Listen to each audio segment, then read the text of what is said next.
নেত্রকোনায় একটা কাঁচা রাস্তা থেকে নারীর রক্তাক্ত মরদেহ উদ্ধার করেছে পুলিশ।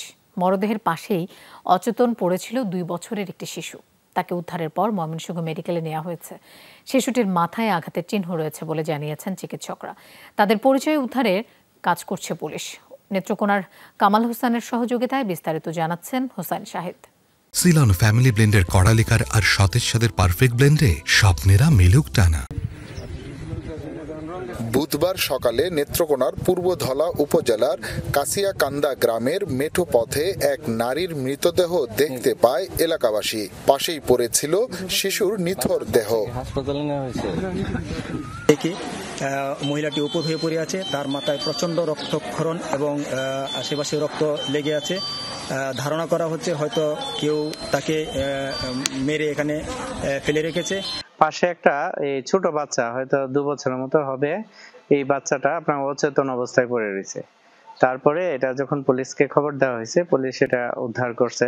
খবর পেয়ে ঘটনাস্থলে পৌঁছে পুলিশ শিশুটিকে অজ্ঞান অবস্থায় প্রথমে জেলা সদর হাসপাতাল নেওয়া হয়, পরে উন্নত চিকিৎসার জন্য পাঠানো হয় ময়মনসিংহ মেডিকেলে।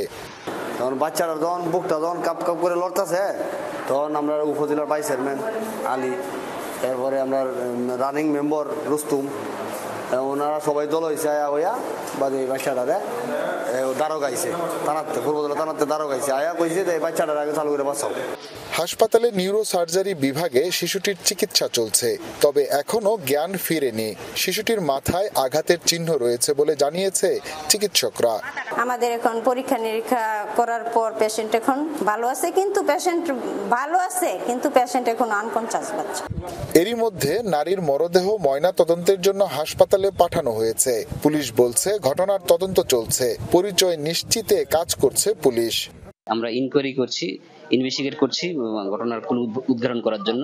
আমরা আশা করছি খুব শীঘ্রই একটা ক্লু উদ্ঘাটন করব এবং আসামিকে গ্রেফতার করতে সক্ষম হব। বাচ্চাটা অসুস্থ, আহত অবস্থায় আছে এবং হাসপাতালে ভর্তি আছে পুলিশের প্রহরায়। এমন ঘটনায় এলাকা জুড়ে চাঞ্চল্যের সৃষ্টি হয়েছে। শিশুটিকে হাসপাতালে দেখভাল করছেন স্থানীয়রা। হোসাইন শাহিদ, যমুনা নিউজ, ময়মনসিংহ।